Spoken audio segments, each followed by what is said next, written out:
Subscribe करें और bell दबाएं ताकि कोई खबर रह न जाए।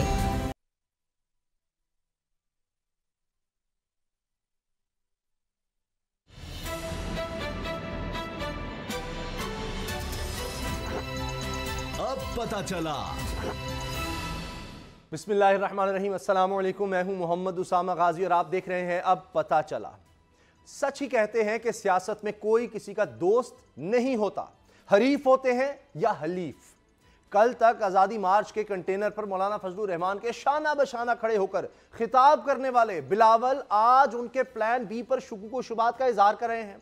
खबर यह है कि पीपल्स पार्टी की कोर कमेटी मौलाना फजलुर रहमान के हुकूमती इत्तेहादियों से मुलाकात से नई साजिश की इनको बू आने लगी है। यही वजह है कि अखलाकी हिमायत करने वाली सिंध सरकार ने हब रोड बंद करने पर JUI के सेक्रेटरी जनरल के खिलाफ पर्चा काट दिया है। इसका मतलब है कि कोई गेम ऑन है। इस गेम में इस वक्त मरकजी किरदार है चौधरी बिरादरान का, जो कहने को तो हुकूमती इत्तेहादी हैं, लेकिन इनकी हरकत और सकनात बल्कि बयानात किसी ग्रेट गेम का पता दे रहे हैं। चौधरी शुजात हुसैन की जुबान पर मौलाना फजलुर रहमान की तारीफें और वजीर आजम पर तनकीदें बिला वजह नहीं। इसका मतलब है कि कोई गेम ऑन है। अपने ताजा इंटरव्यू में चौधरी परवेज इलाही का कहना था कि मौलाना फजलुर रहमान बिला वजह इस्लामाबाद नहीं गए, इन्हें क्या देकर रुखसत किया गया वो एक राज है जिसे वो अफशा नहीं कर सकते। दूसरा काम चौधरी परवेज इलाही ने यह किया है कि पंजाब असेंबली के इजलास के लिए हमजा शहबाज और सलमान रफीक के प्रोडक्शन ऑर्डर जारी कर दिए हैं। जो काम नून लीग के एहतजाज के बावजूद ना हुआ, अब कैसे हो गया? इसका मतलब है कि कोई गेम ऑन है। वाकिफान हाल का दावा है कि वज़ीर आला पंजाब के लिए चौधरी परवेज इलाही और वज़ीर आज़म के लिए शहबाज शरीफ का नाम जबरदस्तों या बादशाह घरों की मेज पर धरा है। यह हकीकत है या फसाना, मगर लग यूं रहा है कि गेम ऑन है। इन हाउस तब्दीली की अफवाहों को अगर दुरुस्त मान लिया जाए तो फिर सवाल पीपल्स पार्टी का है। अगर यही सौदेबाजी होने जा रही है तो फिर पीपल्स पार्टी के हिस्से में क्या आएगा? क्या इसके बगैर इन हाउस कोई भी तब्दीली मुमकिन है? आने वाले दिनों में सियासी मंजरनामा क्या तरतीब पाने जा रहा है, इसी पर बात करेंगे असद खरल साहब से। उनके पास एक ख़ास स्टोरी है पंजाब के हवाले से कि लोगों का फोकस तो सिंध है, लेकिन ये उसी बारे में पंजाब से भी अदाद शुमार लेकर आए हैं। इनसे जानेंगे और बाबर डोगर साहब से भी बात करेंगे ये गेम ऑन असल में है क्या। लेकिन पहले देखते हैं आज की डेवलपमेंट्स पर रिपोर्ट। असद खरल साहब, पहले तो हम इस पर आएंगे कि इमरान खान साहब ने जो कहा है कि मेरा भाई होता तो मैं कुछ भी करता, उसके लिए ज़मानत का इंतज़ाम करता और बाद में बाकी मामला हम देखते, इलाज के लिए उसको हर सूरत जाने की कोशिश करता। और यही बात आप पिछले 2 दिन से कर रहे हैं, यही बातें इस पर हम आते हैं। लेकिन पहले ये जो गेम ऑन का मैं जिक्र कर रहा हूँ, ये क्या हो रहा है कि पीपल्स पार्टी मौलाना फजलुर रहमान साहब के खिलाफ पर्चे कटवा रही है और इधर हुकूमती इत्तेहादी मुस्लिम लीग काफ इमरान खान साहब के खिलाफ हो गई है। ये सब क्या है? देखिए उसामा साहब, चौधरी बिरादरान का जो मौलाना फजलुर रहमान के साथ डायलॉग हुए, उससे पहले भी इमरान खान साहब ने चौधरी बिरादरान को कमेटी में शामिल करने के लिए कहा था, लेकिन उन्होंने माजरत कर ली थी। उसके बाद हुकूमती कमेटी बनी गई, उसके मौलाना फजलुर रहमान से और बाद में रहबर कमेटी से मुज़ाकरात हुए, लेकिन वो बुरी तरह नाकाम हो गए। उसके बाद चौधरी बिरादरान अचानक इस मामलात में आए और चौधरी परवेज इलाही या चौधरी शुजात इस बुनियाद पर नहीं आ रहे थे कि उनको ये लग रहा था शायद, या बल्कि शायद उनका परसेप्शन है कि इमरान खान साहब को उन पे एतमाद नहीं है। लेकिन बहरहाल कन्विंस किया गया और उनको ये यकीन दहानी कराई गई कि इमरान खान साहब आपको पूरी तरह मैंडेट देंगे और आप पे एतमाद करेंगे, जिसका तज़किरा आपने कल इंटरव्यू में भी सुना। अभी चौधरी जो परवेज इलाही साहब ने कहा कि हमने जब उनसे सवाल किया गया कि आपके 10-11 लोग हैं और हुकूमत का जो तंबू है वो आपके जो बैम्बूज हैं उन पे खड़ा है, तो उन्होंने कहा जी हमने इमरान खान साहब से कहा कि आप ये तंबू भी ले लें, ये बैम्बूज भी ले लें, हम कोई वजारत नहीं मांग नहीं रहे, बल्कि हम पिछली जो वजारतें हैं वो भी देने आए हैं, क्योंकि आप प्लीज हम पर एतमाद करें। ये इस पर आते हैं। मौलाना फजलुर रहमान साहब के जो प्लान बी है ना, उसमें इस पर तफसील से बात करनी है कि क्या कोई ये प्लान बन रहा है इन हाउस तब्दीली का। ये बताएं बाबर डोगर साहब, ये जो मियाँ नवाज शरीफ साहब वाला मामला है, इसमें आप समझते हैं कि इमरान खान साहब का कहना दुरुस्त है कि मेरा भाई होता तो मैं किसी भी सूरत उसके लिए जमानत का अरेंज करता? ये अदालती मामला बाद में देखे जाते। आज बज़ाहिर तो लग रहा है कि ये कहना अदालत का कि काबिल समात है, ये दरख्वास्त। तो पहली जीत तो हो गई है शरीफ खानदान की कि चलें समाअत हो रही है और कल शायद फैसला भी आ जाए।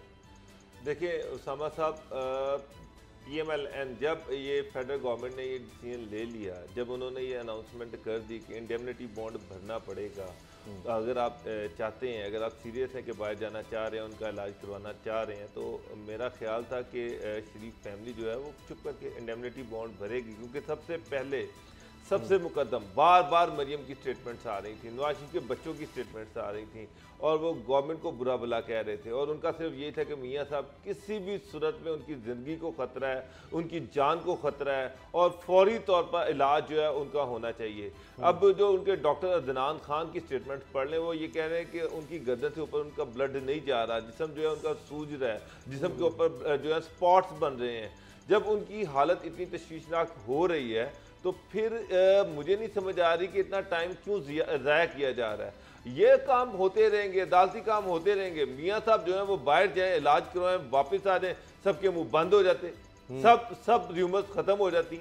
मियाँ साहब कहते हैं कि जनाब मैं आ गया हूँ, मैंने तो अपना इलाज करवाना था, करवाने के बाद मैं आ गया हूँ, अब मुझे बताएं कि क्या करना है, जेल में जाना, मैं जेल जाने के लिए तैयार हूँ। जिस तरह से ये कह रहे थे कि मियाँ साहब पहले भी बाहर गए थे और वापस आए हैं और आके उन्होंने गिरफ्तारी दी है, तो ये प्रेसिडेंट दोबारा भी सेट हो सकती थी। मियाँ साहब को बाहर लेके जाया जाता, वो अपनी मर्जी का इलाज करवाते, वापस आते, आके जेल में चले जाते। और सर पहले वापस आके उन्होंने क्या क्या नहीं किया। उनकी बीमारी 10 साल पुराने केसेस जो बंद हो चुके थे वो दोबारा खुलवा कर उन्होंने अपने हक में फैसले ले लिए थे, वो तो बात ही छोड़ दें। उसामा नहीं, मैं सर ये बात नहीं कर रहा। जब वो कसूम नवाज की इयादत के लिए गए थे बाहर, तो उस वक्त जो आए, ये जो बार बार कह रहे हैं कि जनाब वो तो खुद आए हैं, तो उस वक्त आए थे ना जी जी, तो अब वो फिर इंडेमनिटी बॉन्ड भरते जाते, फिर वापस आ जाते, आए कहते कि ना मैं आ गया हूँ, मैं बताएं कौन सी एक चीज जी जी जरूर एक चीज मैं क्लियर कर दूं जरूर कि ये मेरे पास डॉक्यूमेंट्स हैं, ये वो डॉक्यूमेंट्स हैं जो कि सब कमेटी की जो उसकी पूरी अंदर की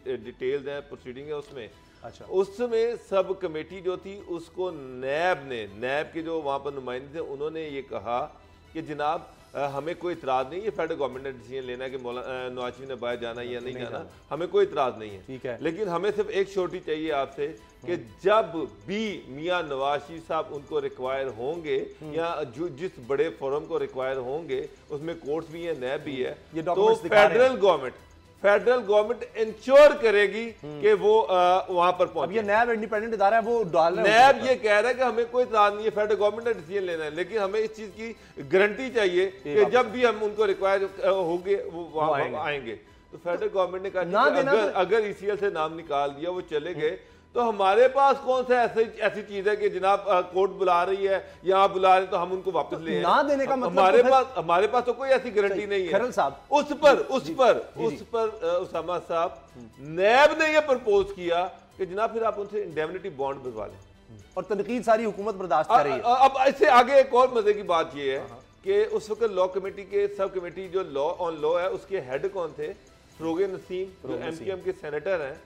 अब MQM जो है असम्बलियों में ये कह रही थी मियाँ साहब को बाहर जाने दिया जाना चाहिए था, ये बड़ी ज्यादती हो रही है, हुकूमत की वो लाई है, और अपने उनके सेनेटर जो है वो वहां पर वो डिसीजन ले रहे हैं, इमरान खान को रिकमेंडेशन दे रहे हैं। कितनी अच्छी बात। अच्छा, इस पर आगे आते हैं कि ये कोई वाकई शहबाज शरीफ वज़ीर आज़म, और वो आपने खबर ब्रेक की थी कि वो नवाज शरीफ साहब को जा जाकर कहते रहे कि जी मेरा नाम बन रहा है वज़ीर आज़म के लिए। इस पर आते हैं खरल साहब, ये आपने जो अल्फाज इस्तेमाल किए थे, बिल्कुल लग रहा है कि वज़ीर आज़म इमरान खान साहब ने वही अल्फाज उनके ज़ुबान पर हैं कि जी मेरा कोई भाई होता तो मैं बिल्कुल उसके लिए जो भी हो सकता था करता था।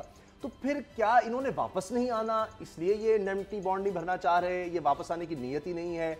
फिर हुकूमत ये एहलकार कह रहे हैं कि जी ये तो लग रहा है, या उनकी पार्टी के लोग, कि जी शरीफ खानदान ने यरगमाल बना रखा है, शरीफ खानदान ही नवाज शरीफ साहब के खिलाफ हुआ है। तो फिर इन दोनों बातों को, इस बयानी को तो तकवीत मिलेगी कि कर क्या रहे हैं? उसामा साहब, जिस फैमिली के बड़े, पार्टी के हेड, किसी पार्टी के हेड, किसी फैमिली के सरबराह, किसी के बाप, किसी के भाई, उनकी हालत इतनी तशवीशनाक हो तो वो एक जस्ट पीस ऑफ पेपर, एक कागज का टुकड़ा भरते हैं, ना कि वो अदालतों में जाते हैं, ना वो प्रेस कॉन्फ्रेंस करते हैं, ना वो इस चीज का इंतजार करते हैं कि उसकी मर्ज जो है वो बढ़ रही है। तारिक शमसी साहब फिर आ रहे हैं, अदनान साहब ने फिर ट्वीट कर रहे हैं, खून की नालियां उनकी बंद हो रही हैं, अंजाइना की उनको अटैक हो रहे हैं, जिस्म के ऊपर सोजिश आ रही है, जिस्म के ऊपर उनके निशानात पड़ रहे हैं। और अगर मरीज की हालत ऐसी हो जाए तो कोई फैमिली मेंबर, कोई उनका बिलावड जो है वो ये नहीं करेगा कि वो अदालतों की प्रोसीडिंग्स के अंदर चला जाए, वो प्रेस कॉन्फ्रेंस करे, वो पॉइंट स्कोरिंग करे। वो एक, इसके लिए मैं इनको लाइनर एक आसान फार्मूला भी देता हूं, बड़ा आसान फार्मूला। अगर वो चाहते हैं वाकई नवाज शरीफ साहब की सेहत से उनसे प्यार है, वो ये है कि आप फौरी तौर पर अदालत में कहें कि जनाब नवाज शरीफ साहब की हालत इतनी तशवीशनाक है कि ये केस की प्रोसीडिंग कल हो रही है, कल इंडेमनिटी बॉन्ड भरने या ना भरने का बाद में हम फैसला कर लेंगे जो अदालत कहेगी। इस कंडीशन पे अदालत एक दफा उनको ट्रैवल करने दे, और अदालत अगर हमें पाबंद करेगी इंडेमनिटी बॉन्ड भरने का तो हम भर देंगे, और अगर नहीं करेगी तो हम नहीं भरेंगे। ये एक इतना जबरदस्त काम था। इसके अंदर तो नवाज शरीफ साहब भी कहते जनाब मैंने तो नहीं भरा, मेरे बाद में भरा किसी ने, मैं तो मुकर जाते जिस तरह पहले मुकरते रहे। 10 साल के मुआहदे से वो मुकरे हैं, सामने लेके आ बाद में मुआहदा। यानी आप कोर्ट को एश्योरेंस दे देंगे जी हम जमा करा रहे हैं जो। अच्छा मुझे ये बता दें, ये बार-बार ये आज 2 प्रेसिडेंट दी, एक उन्होंने मुशर्रफ की दी तो अदालत ने कहा कि मुशर्रफ सजा याफ्ता नहीं थे, दूसरी जिन्होंने अब अयान अली के साथ मिसाल जोड़ दी। यानी अयान अली जो खातून है जिसने अटेम्प्ट की थी 5 करोड़ रुपए या 5 लाख डॉलर, सुन ले, अयान अली को जेल हुई, उसने जेल के अंदर सजा काटी, उसके बाद वो बेल पे आई, उसके बाद उसका नाम ईसीएल से निकाला गया। इसमें आपको एक और नवाज शरीफ साहब वहाद पाकिस्तान की प्रेसिडेंट इसी दिल्ली कमेटी ने सजा याफ्ता मुजरम है सर। अगली इसी दिल्ली कमेटी में एक और प्रेसिडेंट भी है कि जहांगीर बदर जो थे वो कैद में थे, उन्होंने कहा कि मैंने उम्रा करने जाना है, तो अदालत ने कहा ठीक है 15 रोज के लिए आप उम्रा करके आए, और उनको कहा कि 2 लाख के इंडेमनिटी बॉन्ड भरा था और वो भरकर गए। ये मिसाल, ये प्रेसिडेंट मौजूद है पहले बात हुई। तो अब ये फिर तनकीद क्यों है और इतना प्रेशर? ये इसका मतलब ये है कि दाल में काला आप वापस नहीं आना चाहते, सिंपल सी बात है। तो उनके बेटे ने कहा आप ट्वीट पढ़ ले, पीस ऑफ पेपर है, अगर आप वापस आ जाते, अगर नहीं आते तो 7 अरब रुपए जो भरेगा नवाज जो है उसका ट्वीट पढ़ ले। उन्होंने 4 हफ्ते में इतनी बीमारियों का इलाज कैसे हो सकता है?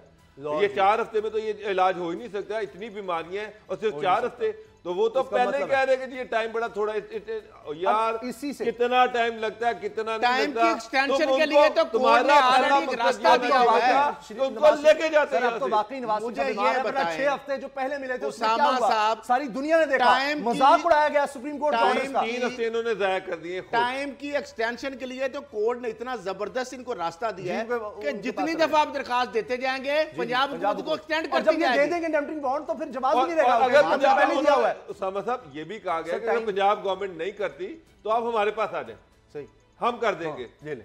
और क्या चाहिए? लेकिन अब ये अजीब मखमसा है। ये बताएं कि ये सब किस लिए हो रहा है? इससे कहीं ये बात तो नहीं जुड़ती? एक तरफ मौलाना साहब ने पूरी कौम को परेशान किया हुआ है, कम से कम उन जगहों पर जहां जहां उन्होंने मेन शाहराहें ब्लॉक की हैं, लोग परेशान है, बारिश होती है तो सामान भीग जाता है, वो करोड़ों का ट्रकों में पता नहीं किस किस मजदूर का, किसान का, वो सब जाया हो जाता है, और कितना सामान जाया हो रहा है, सब्जियां, फल, जो भी चीजें जाया हो सकती हैं, जो लेट पहुंचती हैं, वो मरीजों का नुकसान, किस तरह की चीजें, कहीं की अद्वियात जा रही होंगी, पता नहीं क्या कुछ होगा, उनको इसकी कोई परवाह नहीं। फिर पीपल्स पार्टी ने उनके खिलाफ मुकदमा दर्ज करवा दिया है, FIR कटवा दी है। लेकिन यहां ये क्या हो रहा है? जो बाबर साहब ने बात की कि जनाब फरूक नसीम साहब खुद उसमें रिकमेंडेशन देने वाले हैं, अब जो MQM है वो कह रही है कि जनाब नवाज शरीफ साहब को जाने दिया जाए, मुस्लिम लीग काफ कह रही है उनको जाने दिया जाए, शहबाज शरीफ साहब पैगाम दे रहे हैं, मैंगल ग्रुप कह रहा है कि नवाज शरीफ साहब को जाना चाहिए। कहीं ये तो नहीं हो रहा खरल साहब कि ये सब मिलने वाले हैं, सिर्फ पीपल्स पार्टी, नून लीग, MQM, मुस्लिम लीग काफ और मैंगल साहब अगर ये इकट्ठे हो जाएं तो ये तो हुकूमत इनकी बन जाएगी। तो इमरान खान साहब को ये हटाने के लिए तो नहीं कहीं ये सारा प्रेशर हो रहा है कि देखिए उसामा शहबाज शरीफ साहब तो CV लिए फिर रहे हैं काफी अरसे से, अब परवेज इलाही साहब की एंट्री हो गई है वज़ीर आला पंजाब के लिए। थ्योरी तो हो सकती है, लेकिन ये जो बात है ना, ये पहले भी चौधरी शुजात ने बरमला का, जब इमरान खान साहब खुद कहते हैं, इमरान खान साहब और उनकी कैबिनेट खुद कह रही है कि नवाज शरीफ साहब को बाहर भेजने के लिए ह्यूमैनिटेरियन ग्राउंड्स पे इमरान खान साहब जो खुद कह रहे हैं, क्यों कह रही है फिर? तो MQM कह रही है साहब वहां कुछ बोल रहे हैं और इख्तिलाफ तो तब हो उसामा साहब, इख्तिलाफ तब हो जब वजीर आजम इमरान खान ये कहें कि हम नवाज शरीफ को नहीं भेजेंगे। वजीर आजम इमरान खान से क्या बात कर रहे हैं खरल साहब? वो ये कह रही है, एमकेएम ये कह रही है कि ये जो इंडेमनिटी बॉन्ड मांगा जा रहा है ये ज्यादती है, ये खत्म किया जाए। पीएमएल क्यों ये कह रही है कि ये ज्यादती है? ये शिक तो उन्होंने डाली है। तो फिर चौधरी भी यही कह रहे हैं, तो वो कह रहे हैं। बाबर साहब आपको क्या लगता है, परवेज इलाही साहब क्या वाकई वज़ीर आला पंजाब बनना चाहते हैं और शहबाज शरीफ साहब वज़ीर आज़म बनना चाहते हैं? जब दोनों के एक होंगे इरादे, और ये आपको पता है, ये पता है आपको कि ये ऑफर नून लीग कर चुकी है परवेज इलाही साहब को, और वो मामला आगे उस तरह से नहीं बढ़ सके थे, लेकिन परवेज इलाही साहब वज़ीर आला पंजाब, शहबाज शरीफ वज़ीर आज़म बनने के ख्वाहिशमंद हैं, सीवी लिए फिर रहे हैं। सिर्फ मामला यह है कि इनको किस तरह मिलाया जाए, एमकेएम साथ मिल जाए, मेंगल साहब, तो बस कहानी खत्म, और पीपल्स पार्टी भी। तो क्या पीपल्स पार्टी इस सारे प्लान में शामिल हो जाएगी? देखिए उसामा साहब, शहबाज शरीफ जो है वो तो एक तरफ इमरान खान को सिलेक्टेड कहते हैं और दूसरी तरफ बार बार, मुझे नहीं पता किन को वो कह रहे हैं, लेकिन वो बार बार यही कहते हैं कि मुझे 6 महीने दे दो, मुझे 6 महीने दे दो, मैं इस मुल्क को चेंज कर दूंगा। उन्होंने नवाज शरीफ को जाके उनके भी पाँव पड़ गए, खुदा का नाम है मेरा काम बन रहा है, मैं वज़ीर आज़म बन सकता हूँ, तो आप एक दफ़ा मेरी बात मान लें, मुझे थोड़ा सा टाइम दे दें, आप खुद पीछे हो जाएं, मैं सारे मामला आपके ठीक कर दूंगा। उसके बाद उनका बेटा जो है वो ये ट्वीट कर रहा है कि देखिए मेरे बाप ने किस तरह से उस कमरे से नवाज शरीफ को निकाल लिया जहाँ पर इमरान खान कहता था मैं एसी भी नहीं लगने दूंगा।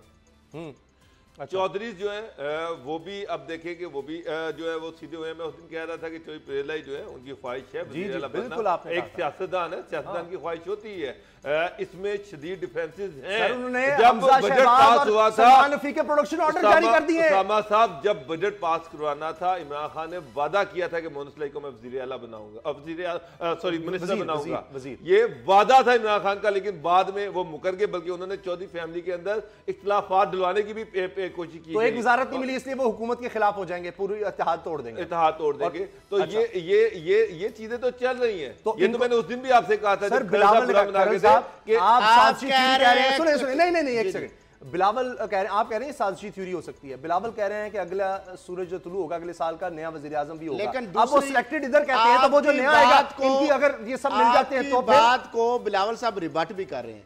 वो कह रहे थे कि मौलाना फजलुर रहमान का प्लान बी और सी और क्यू, काफ लीग से चौधरी बरादरान से उनकी जो मुलाकातें हैं वो उन्होंने हमसे शेयर नहीं की, वो तो काफ लीग को क्रिटिसाइज कर रहे हैं। सर, तो इस तो बात सर, वो तो कह रहे हैं कि मौलाना और काफ लीग को डिप्टी पीएम बना चुकी है, मौलाना अगर मिलती है, यही तो बात हम कर रहे थे, मौलाना और काफ लीग मिलती है तो इसके साथ पीपल्स पार्टी के साथ कैसे मिल सकती है और हुकूमत कैसे बना सकती है? सर वो पहले मिल चुके हैं, मौलाना साहब उनके साथ इत्तेहादी रह चुके हैं, अभी भी वो इत्तेहादी पर्चे करा रहे हैं, वो मौलाना साहब को एक्सेप्ट करने हो सकता है, अंडरस्टैंडिंग हो जाएगी। अगर आप उनको पीपल्स पार्टी को कोई ज्यादा वजारतें दे दें तो क्यों नहीं आएगी? बहरहाल देखें, फजलुर रहमान साहब इत्तेहादी रहे पीपल्स पार्टी के, पंजाब की इत्तेहादी नहीं रही, परवेज इलाही साहब डिप्टी प्राइम मिनिस्टर नहीं बने पीपल्स पार्टी के दौर में, कल मैंने आपको कहा था, क्या पीपल्स पार्टी की इत्तेहादी नहीं रही, आपको कहा था कि नून लीग की इत्तेहादी नहीं रही, डिप्टी स्पीकर मैंने कहा था कि वो मूव जो है आपके सामने वो उड़ जाएगी, आपने आज देखा, मैंने कल कहा, मैंने ये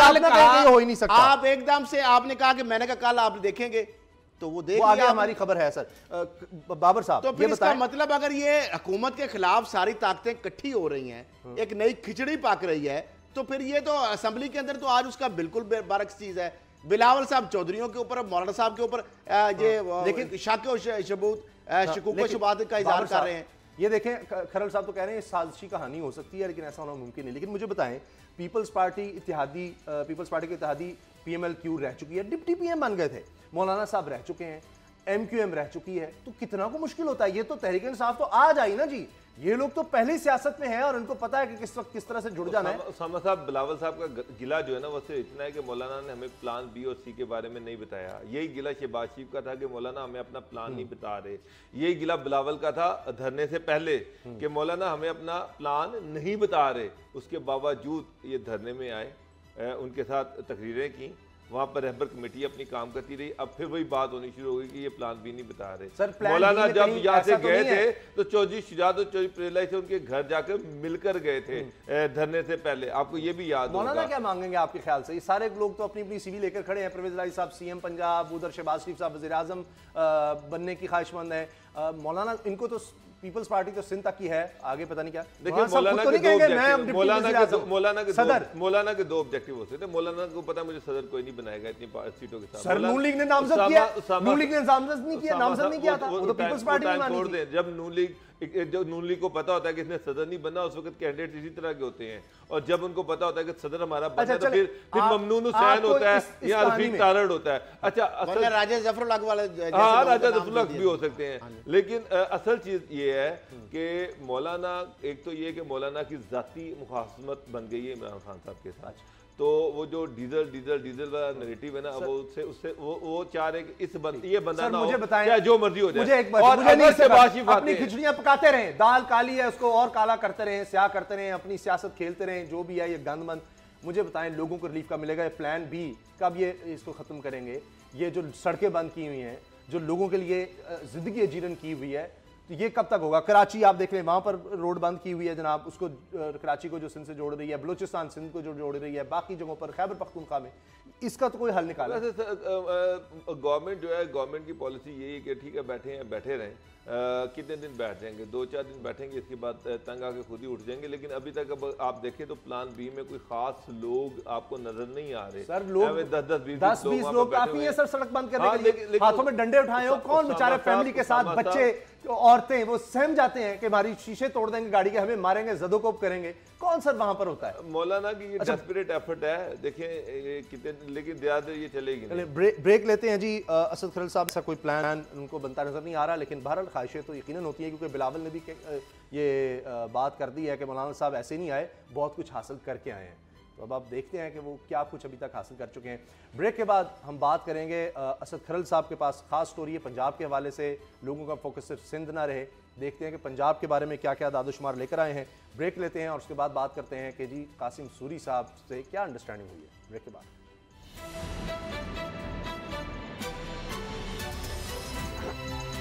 अब पता चला।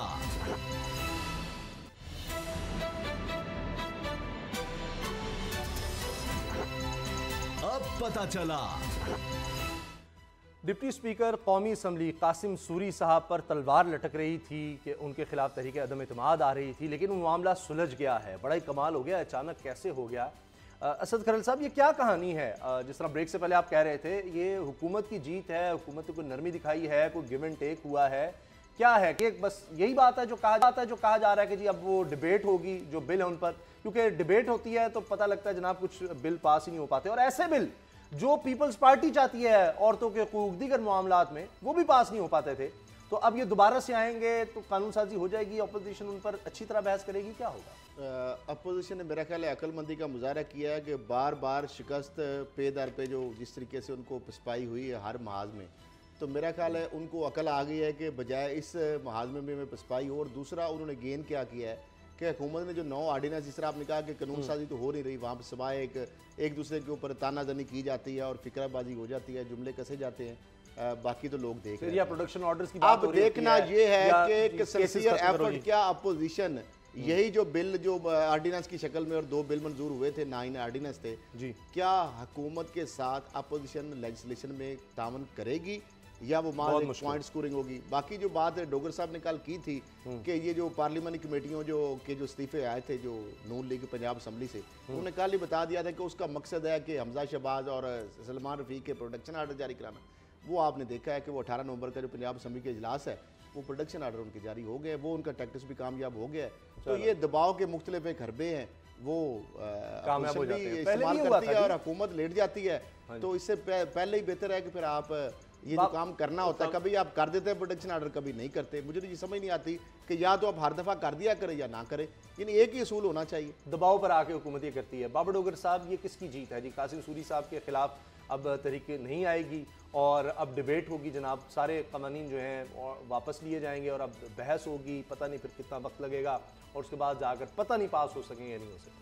देखिए उसामा साहब, तो कासिम सूरी साहब ने जिस तरह से ऑर्डिनेंस पास हुए थे उस पर अपोजिशन के तहफ़्फ़ुज़ात थे, इसी वजह से ही उनके खिलाफ नो कॉन्फिडेंस मूव लेके आए। ये अपोजिशन को भी पता था, सारे पाकिस्तान को पता था कि ये नो कॉन्फिडेंस मूव जो है ये उनके खिलाफ कामयाब नहीं हो सकती ना। अपोजिशन के पास नंबर गेम पूरा था, जहां उनके पास नंबर गेम पूरा था बल्कि ज्यादा था, ये वहां पर अपना चेयरमैन नहीं ला सके, तो यहाँ पर जहाँ पर नंबर गेम पूरा है ही नहीं है वहां पर ये कहाँ से ला सकते थे। लेकिन इसमें जो बड़ी चीज़ है वो ये कि कासिम सूरी साहब ने और गवर्नमेंट ने बड़ी फरागदिली का मुजाहरा किया कि वो सारे ऑर्डिनेंसेस जो थे वो वापस ले लिए और मुतलका कमेटियों को भिजवा दिए गए ताकि अपोजिशन का उस पर इनपुट आए, उस पर बाकायदा डिबेट हो और उसके बाद वो पास हो। पार्लिमानी रवायात यही होती हैं कि जो भी बिल आना है वो प्रॉपर चैनल है। अभी हाल की बात कर लेते हैं जी। ख्वाजा आसिफ साहब ने सारी तकरीर किस बात पे की जी, हम गारंटर हैं जी, मियां साहब को जाने दिया जाए जी, जुल्म कर रहे हैं, ज्यादती कर रहे हैं।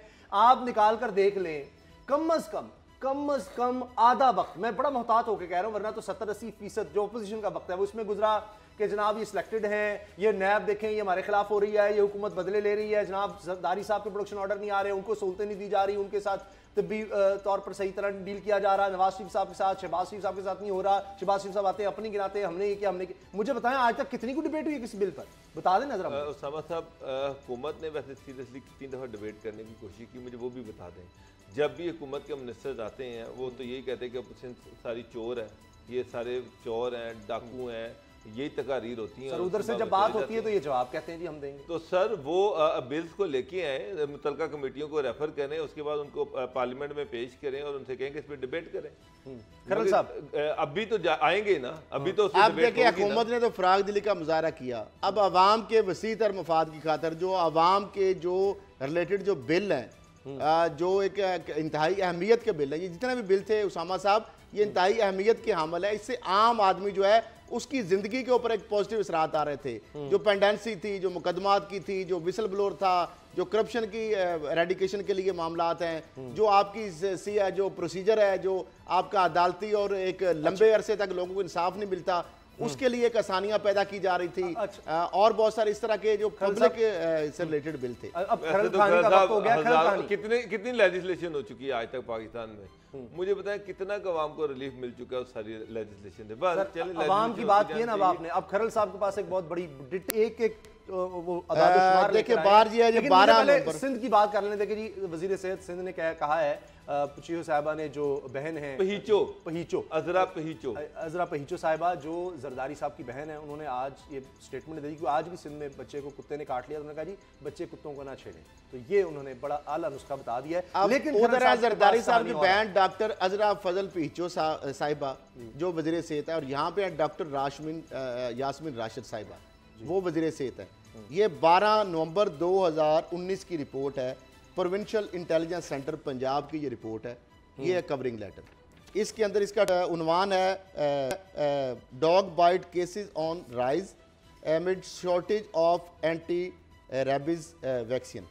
इसके अंदर ये रिपोर्ट का जो मैं क्रक्स है, नाज़रीन को हम दिखाएंगे भी रिपोर्ट के ये सारे मंदरजात मैं आपको बता रहा हूँ कि वो रिपोर्ट लिख रही है। स्पेशल रिपोर्ट बनाई गई है, फील्ड स्टाफ ने मुरतब की है पंजाब हुकूमत के एक इदारे ने।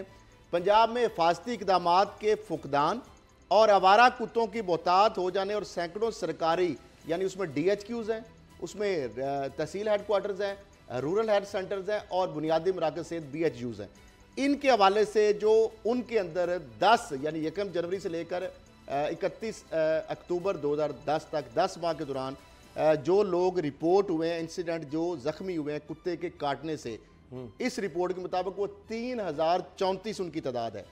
ताम इस दौरान कई ऐसे वाकयात भी हुए जिनकी रिपोर्ट सरकारी इदारों और शफाखानों में दर्ज नहीं और ना ही कुत्ते के काटने से जख्मी होने वाले अफराद सरकारी शफाखानों तक पहुँच सके। ये मैं तर्जमा उसका वर्ड टू वर्ड कर रहा हूँ। उसके बाद हुकूमत पंजाब ने शॉर्ट करके हुकूमत पंजाब ने अपने मतहत सरकारी महकमों को कुत्ते काटने के हवाले से वाक़यात के बारे में पंजाब बार से रिपोर्ट मुरतब करने की जिम्मेदारी सौंपी। इसके इदारे के फील्ड स्टाफ ने जो रिपोर्ट मुरतब की 1 जनवरी जिस तरह मैंने बताया कि 19 से लेकर 31 अक्टूबर तक 304 दिनों में कमोबेश 3034 वाक़यात यानी हर रोज़ 10 वाक़यात, जिनमें 11 अफराद लुकमा अजल बन गए, जिनमें ख़वातीन और बच्चे भी शामिल हैं। 10 माह के दौरान कुत्ते के काटने से सबसे ज़्यादा 5 अफराद बहावलपुर रीजन में हलाक हुए, जबकि गुजरांवाला रीजन में 2 और रावलपिंडी, फैसलाबाद, सरगोदा और साहिवाल रीजन में कुत्ते काटने से 1 शख्स हलाक हुआ। इस रिपोर्ट में कहा गया कि यह डाटा सिर्फ ये मैं बताया कि सरकारी जो चंद हॉस्पिटल हैं उनका नाम उनसे लिया गया है, बाकी लोग जो इसके नहीं है। अब इसमें अगर देखा जाए अगर बाइफिकेशन की जाए सियालकोट में नंबर 1 सबसे ज्यादा 740 वाकयात कुत्ते काटने के जो जख्मी हुए लोग रिपोर्ट हुए जो इंसिडेंट हुए हैं 740 सियालकोट और मियाँ वाली जो वज़ीर आज़म साहब का अपना ज़िला है वहाँ पे दूसरे नंबर पे है 422 और जहांगीर तरीन साहब का जो लोधरा है वो 359 है। बाकी ये इसके बाद सर्वे में ये बात आई कि 2091 जो शफा खाने सरकारी जो इदारे हॉस्पिटल्स हैं इनमें एंटी रेबीज वैक्सीन मौजूद ना थी, जिनमें हैरत अंगेज बात यह है कि 2 सरकारी टीचिंग अस्पतालों के अलावा 5 DHQs डिस्ट्रिक्ट हेडक्वार्टर हॉस्पिटल और 27 तहसील हेडक्वार्टर अस्पताल 77 रूरल हेल्थ सेंटर और 1621 सरकारी बुनियादी मराकज़ सेहत शामिल हैं, जिसमें शेखुपुरा रीजन के 146 जो सरकारी हॉस्पिटल्स हैं उनके मुआयने के दौरान सिर्फ 14 हॉस्पिटल्स में एंटी रेबीज वाइस जो रेबीज वैक्सीन है वो दस्तियाब पाएगी। रिपोर्ट में ये कहा गया है कि कुत्तों के जो पंजाब के वाले से वाकयात खतरनाक हद तक इजाफा हो गया है जी, जिसका महकमा सेहत को फौरी नोटिस लेना चाहिए और बिला तखीर ऑपरेशन क्लीन अप करना चाहिए, जबकि शहरी दही इलाकों में आपको आवारा कुत्ते गौलों की सूरत में पार्कों स्लाटर हाउस के करीब फैक्ट्रियों में और जो शादी वालों के करीब और पोल्ट्री फार्म गिरदोनवा में ये पाए जाते हैं। रिपोर्ट में कहा गया कि तमाम सरकारी शिफाखानों में एंटी रेबीज वैक्सीन दस्तयाबी को यकीनी बनाया जाए। महकमा सेहत ने बताया है कि इजराय ने जो उनसे हम बात की हुई है रिपोर्ट में भी लिखा हुआ है कि रिपोर्ट की बुनियाद तमाम अजला महकमा सेहत के अलावा बल्दियाती इदारों को भी हिदायत जारी कर दी गई कि आवारा कुत्तों को तलब करने के फौरी तौर पर मुहिम शुरू किया जाए और बुनियादी मराकज़ सेहत तक अमल हो रहा है।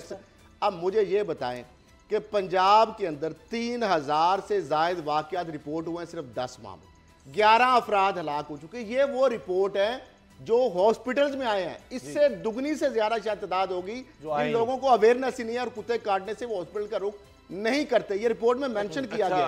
अब डॉक्टर यास्मीन राशर साहिबा हैं और डीजी फूड अथॉरिटी जो थे अब वो चुके हेल्थ के इसके उनके आते हैं कैप्टन उस्मान साहब बड़े होनहार अफसर हैं। मुझे ये नहीं समझ आ रही ये जो हो रहा है इसकी रिस्पॉन्सिबिलिटी जरदारी ने जो ट्वीट भी किया है वो बात तो फिर सही साबित हो रही कि सिंध के ऊपर पूरा मीडिया फोकस किया हुआ है। बाबर साहब ये फिर ठीक है। आपको मजे की बात बताऊं, इन 6 महीनों में बजट पेश किए हुए 6 महीने हो गए। इन 6 महीनों में अभी तक 6 महीनों से पंजाब के किसी अस्पताल को कोई मेडिसिन नहीं दी गई, कोई मेडिसिन नहीं दी गई ना। अभी तक होता ये कि इन दिनों में जो अस्पताल हैं वो अपनी रिक्वायरमेंट भिजवा देते हैं, ट्रेंडिंग हो जाती है और वो सारा प्रोसीजर चल रहा होता है। तो अभी तक हॉस्पिटल से रिक्वायरमेंट्स ही नहीं मांगी गई कि आपको कितनी कितनी मेडिसिन चाहिए। पंजाब के DHQ और THQ अस्पताल जो हैं वहाँ पर अद्वियात नहीं है। अब उनको एक नई इंस्ट्रक्शन भी जारी कर दी गई है।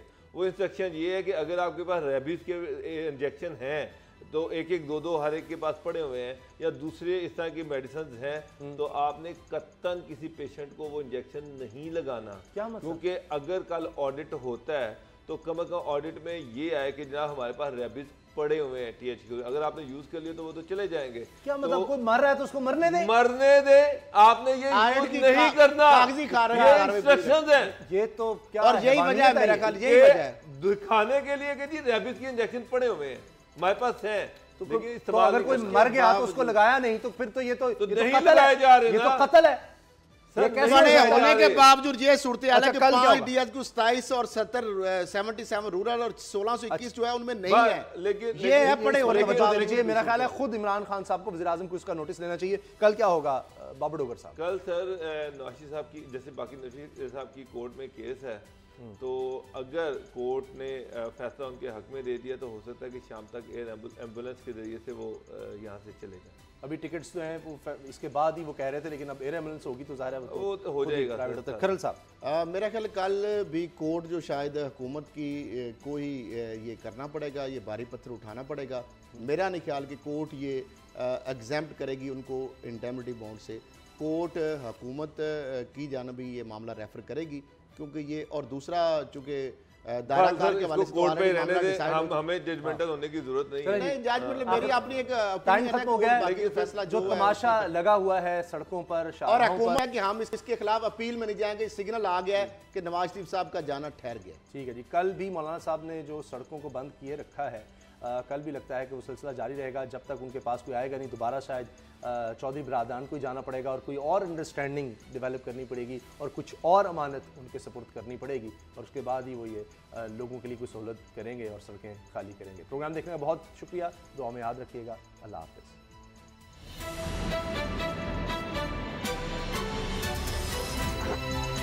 अब पता चला। सब्सक्राइब करें और बेल दबाएं ताकि कोई खबर रह न जाए।